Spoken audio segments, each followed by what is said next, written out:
El paso del Mar Rojo. El pueblo de Israel había salido finalmente de Egipto. Tras siglos de esclavitud, tras el clamor que había subido hasta el cielo, tras las plagas que habían quebrantado el orgullo del faraón y humillado a los dioses de la tierra, los hijos de Jacob caminaban ahora como una multitud libre, aunque temerosa, avanzando hacia lo desconocido. El aire del desierto era distinto al de las ciudades egipcias, y cada paso alejaba a Israel de las cadenas, pero también lo acercaba a una prueba que ninguno podía imaginar. Moisés marchaba al frente, llevando consigo el bastón que había sido testigo del poder de Dios. A su lado caminaba Aarón, y detrás de ellos avanzaban hombres, mujeres, ancianos y niños, cargando pertenencias sencillas, recuerdos de dolor y una esperanza frágil pero viva. La columna de nube se alzaba delante de ellos durante el día, y por la noche una columna de fuego iluminaba el campamento, recordándoles que no caminaban solos. Pero el corazón del faraón volvió a endurecerse. Al ver que los israelitas se habían marchado, el rey de Egipto sintió que su poder se escapaba entre los dedos. El orgullo herido se transformó en ira, y la ira en persecución. Mandó reunir carros, caballos y soldados, la fuerza más temida del mundo conocido, y salió tras ellos como una tormenta de hierro y polvo. Mientras tanto, Israel llegó a un lugar inesperado. Delante de ellos se extendía el mar, vasto, profundo e infranqueable.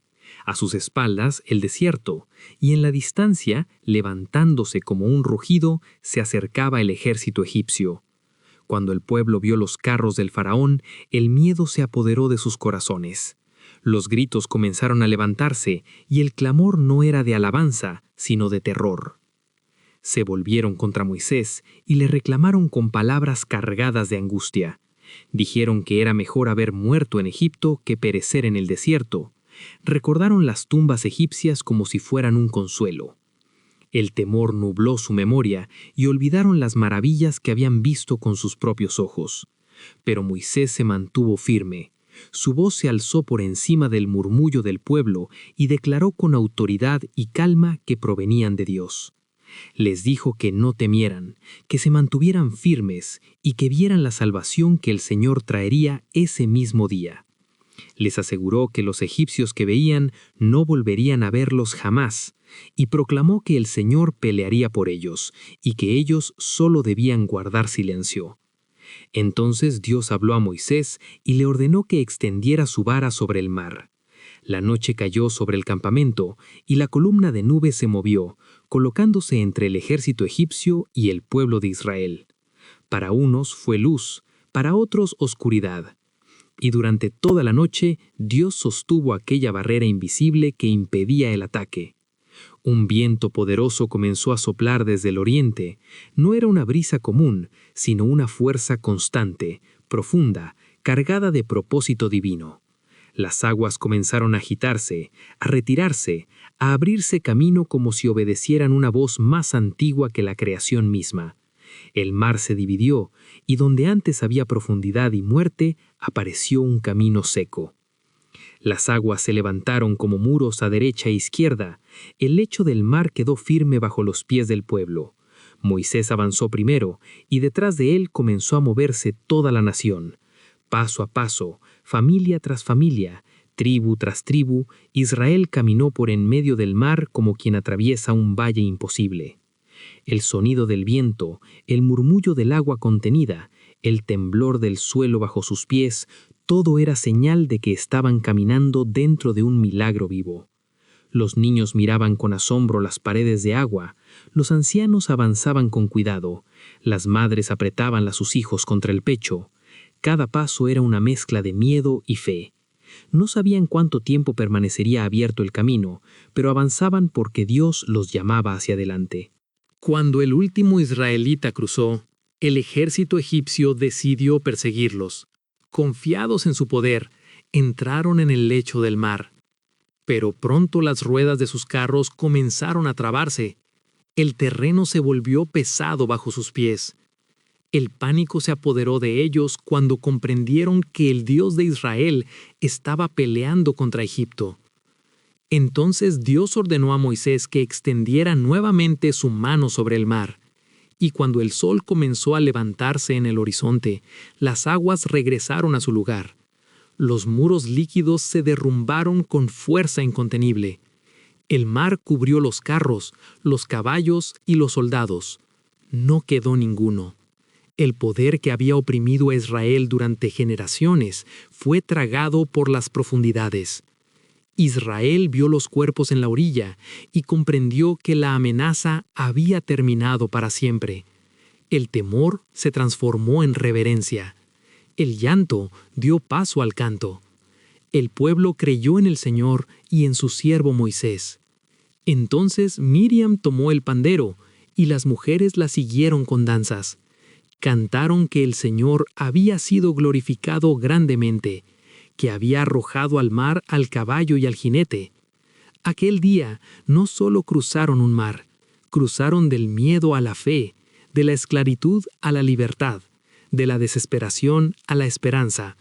El paso del Mar Rojo quedó grabado para siempre en la memoria de Israel, como la señal eterna de que no hay camino cerrado cuando Dios va delante, que no hay enemigo invencible cuando Él pelea, y que aún las aguas más profundas se abren ante la obediencia y la fe. Después de que las aguas del mar regresaron a su cauce y el poder de Egipto fue sepultado para siempre, el silencio cubrió la orilla como un manto sagrado. El sol comenzaba a elevarse lentamente y sus primeros rayos se reflejaban sobre la superficie tranquila del mar, como si nada hubiera ocurrido. Pero Israel sabía que había sido testigo de algo eterno. Allí, donde antes hubo temor y desesperación, ahora había libertad sellada por la mano del Dios viviente. El pueblo permaneció un largo momento contemplando el horizonte. Nadie se apresuraba a hablar, nadie se atrevía a romper la quietud. Cada corazón estaba lleno de asombro, de alivio, de una reverencia profunda que no podía expresarse con palabras. Habían salido de Egipto, pero ahora comprendían que Egipto había salido de ellos. Las cadenas invisibles se habían roto junto con las visibles. Moisés se adelantó y levantó su voz, no para ordenar, sino para adorar. Y el canto brotó del pueblo como un río incontenible. No era un canto ensayado, sino nacido del alma. Cantaron al Señor porque había triunfado gloriosamente. Cantaron porque el enemigo había sido derrotado sin que ellos empuñaran espada. Cantaron porque el Dios que los había escuchado en la esclavitud había cumplido su promesa. Miriam, la profetisa, tomó el pandero en sus manos y las mujeres la siguieron con danzas. Cantaron que el Señor había sido glorificado grandemente, que había arrojado al mar al caballo y al jinete. Aquel día no solo cruzaron un mar, cruzaron del miedo a la fe, de la esclavitud a la libertad, de la desesperación a la esperanza.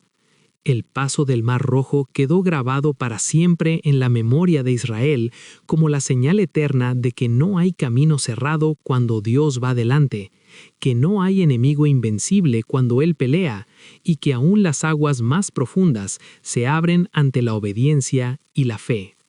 El Mar Rojo no fue solo una travesía física, fue un paso espiritual. Fue el nacimiento de una nación bajo la mano de Dios. Fue la demostración de que la obediencia abre caminos, de que la fe avanza aun cuando los ojos ven imposibilidad, y de que el Señor pelea por aquellos que confían en Él. Y mientras Israel seguía su marcha hacia la tierra prometida, el eco de las aguas cerrándose sobre Egipto permanecía como un testimonio silencioso de que la esclavitud había quedado atrás para siempre. El mar volvió a su lugar, pero el pueblo ya no volvió a ser el mismo. Porque aquel día, entre el rugido del viento y el murmullo del agua, Dios escribió una verdad eterna para todas las generaciones. Que cuando su pueblo avanza obedeciendo su voz, aún el mar más profundo se convierte en camino, y la noche más oscura da paso a una mañana de libertad.